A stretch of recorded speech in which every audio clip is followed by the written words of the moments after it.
بیان کیا جاتا ہے اعلیٰ حضرت علیہ رحمت و رضوان کی بارگاہ میں 4 فوجی آتے ہیں جو آپ سے ملاقات کے خواہش مند ہوتے ہیں، آپ کے دیدار کے خواہش مند ہوتے ہیں، اور وہ لوگ آ کر کرسیوں پر بیٹھ جاتے ہیں۔ جب اعلیٰ حضرت علیہ رحمت و رضوان باہر نکلتے ہیں تو وہ لوگ آپ سے کلام فرماتے ہیں۔ اعلیٰ حضرت علیہ رحمت و رضوان نے جب ان سے کلام کیا تو اپنی نگاہوں کو نیچے فرما لیا، نگاہیں نیچے رکھ لیں۔ خدام بیان کرتے ہیں کہ اعلیٰ حضرت نے اپنی نگاہوں کو اس لیے نیچے کیا تھا کیونکہ ان لوگوں کا ستر نہیں چھپاتا، ستر کھلا تھا ان لوگوں کا، یعنی شریعت نے جس حصے کو چھپانا واجب رکھا ہے ان لوگوں کا وہ حصہ کھلا ہوا تھا۔ اللہ اکبر۔ اعلیٰ حضرت کی بارگاہ میں وہ فوجی بیٹھے ہوئے ہوتے ہیں کرسیوں پر اور اعلیٰ حضرت سے کلام فرماتے ہیں، لیکن میرے امام کی عاجزی پر انکساری پر قربان جائیں، میرے امام نے اپنی نگاہوں کو نیچے رکھا تب ان کے باتوں کا جواب دیا۔ میرے امام نے اپنی نگاہوں کو نیچے رکھتے ہوئے ان لوگوں کا جواب دیا، ان لوگوں کے کلام کا جواب دیا۔ خادم بیان کرتے ہیں جب ان لوگوں کے ستر کو چھپایا گیا تب امام اعلیٰ حضرت علیہ رحمت و رضوان نے ان سے نظریں ملا کر کلام کیا، سلام کیا۔ میرے امام اعلیٰ حضرت علیہ رحمت و رضوان نے اس واقعے سے ہم لوگوں کو نصیحت کی کہ اے لوگو، اگر کسی کی بیٹی جا رہی ہے، اگر کسی کی بہن جا رہی ہے، اگر کسی کی ماں نکل رہی ہے تو تم لوگوں کو چاہیے کہ اپنی نگاہوں کو نیچے رکھ لو۔ اللہ اکبر۔ اے لوگو، تم لوگوں کو چاہیے کہ اگر کسی کا ستر کھلا ہے تو اپنی نگاہوں کو نیچے رکھ لو، اپنی نگاہوں کو نیچے جھکا لو۔ اللہ اکبر۔ اے لوگو، قربان جائیے اعلیٰ حضرت کی پرہیزگاری پر، اعلیٰ حضرت کے تقوی پر۔ میرے امام نے مردوں تک کے ستر کو نہیں دیکھا تو عورت کا ستر تو بہت دور کی بات ہے۔ اللہ اکبر۔ اعلیٰ حضرت علیہ رحمت و رضوان نے اس واقعے سے ہم لوگوں کو نصیحت کی ہے، اے لوگو، اگر کسی کی بیٹی جا رہی ہے، اگر کسی کی ماں باہر ہے، اگر کسی کی بہن بہو باہر گھوم رہی ہے تو تم لوگوں کو چاہیے کہ اپنی نگاہوں کو نیچے رکھ لو، اپنی نگاہوں کو جھکا لو، کیونکہ عورت سراپا ستر ہوا کرتی ہے۔ اللہ اکبر۔ تم لوگوں کو چاہیے کہ اپنی نگاہوں کو نیچے رکھو، لیکن ہم لوگ آج اپنی ان حرکتوں سے باز نہیں آتے۔ ہم لوگ میلوں میں گھومنے جاتے ہیں، کسی کی بہن ملے، کسی کی بیٹی ملے، کسی کی خوبصورت شکل ملے تو ہم اس کو اپنا دل دیں۔ اللہ اکبر۔ ہم اس پر اپنی جان کو لٹائیں، ہم لوگ یہ سوچتے ہیں۔ اے لوگوں، میرے امام کی پرہیزگاری پر، میرے امام کے تقوی پر قربان جائیں۔ میرے امام نے ان لوگوں سے جب تک صحیح سے کلام نہ فرمایا جب تک ان لوگوں نے اپنے ستر کو نہ چھپا لیا۔ اللہ اکبر۔ میرے امام نے اپنی قوم کو نصیحت کی، اے لوگوں، اگر کسی کی بہو بیٹی باہر ہے تو تم لوگوں کو چاہیے کہ اپنی نگاہوں کو نیچے رکھو۔ اعلیٰ حضرت علیہ رحمت و رضوان جب دوسری مرتبہ روضہ رسول پہ حاضری دیتے ہیں تب آپ سوچتے ہیں کہ آج میرے آقا مجھے اپنی دیدار سے نوازیں گے۔ سبحان اللہ۔ اب آئیں گے میرے آقا مجھے دیدار سے نوازیں گے، لیکن ایسا نہیں ہوتا ہے تو آپ ایک غزل لکھنا شروع کر دیتے ہیں۔ وہ سوئے لال ازار پھرتے ہیں، تیرے دن اے بہار پھرتے ہیں، اس گلی کا گدا ہوں میں جس میں مانگتے تاجدار پھرتے ہیں۔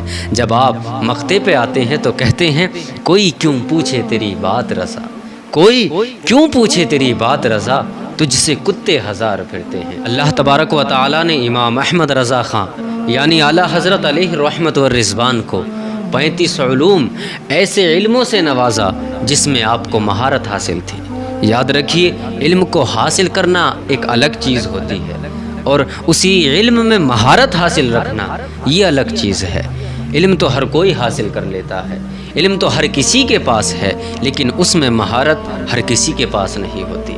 اللہ رب العزت نے امام احمد رضا خان کو 35 علوم سے نوازا اور ایسے علم جن میں آپ کو مہارت حاصل تھی۔ میرے رب نے اعلیٰ حضرت کو سخی بنایا، میرے رب نے اعلیٰ حضرت کے دل میں عشق مصطفیٰ ڈالا اور ایسا عشق مصطفیٰ ڈالا کہ تمام وہابیوں کی گردنوں پر میرے اعلیٰ حضرت کی ایک قلم کافی تھی۔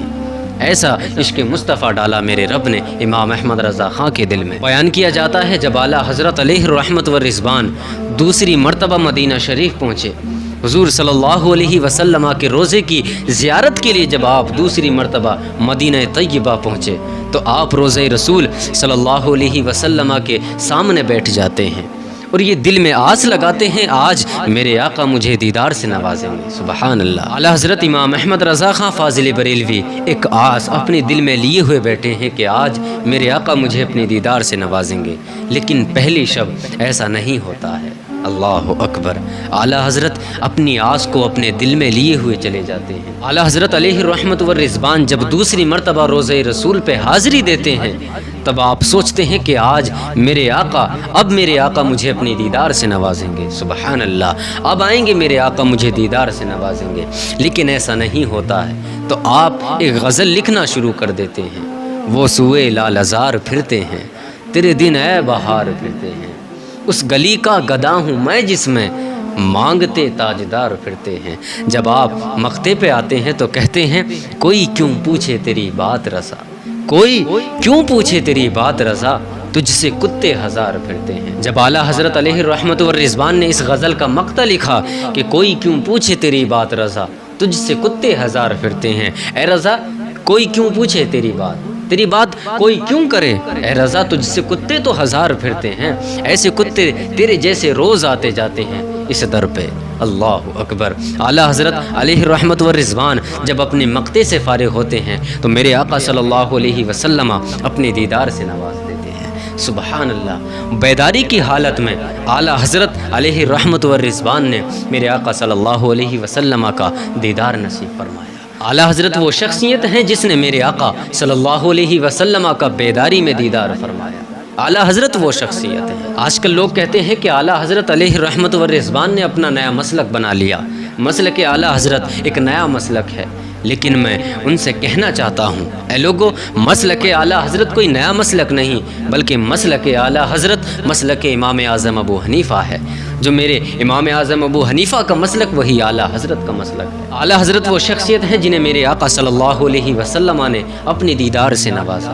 میرے آقا کا دیدار ہو جائے جسے میرے آقا صلی اللہ علیہ وسلم اپنا دیدار کرا دیں، اس کا بیڑا پار ہو جایا کرتا ہے۔ اور لوگوں یاد رکھنا، میرے آقا کے در پر وہی لوگ جاتے ہیں جنہیں میرے آقا بلاتے ہیں۔ ایک شعر ہے نا کہ کتنے امیر ہو کر بھی طیبہ نہ جا سکے، جاتے وہی ہیں جن کو بلاتے ہیں مصطفیٰ۔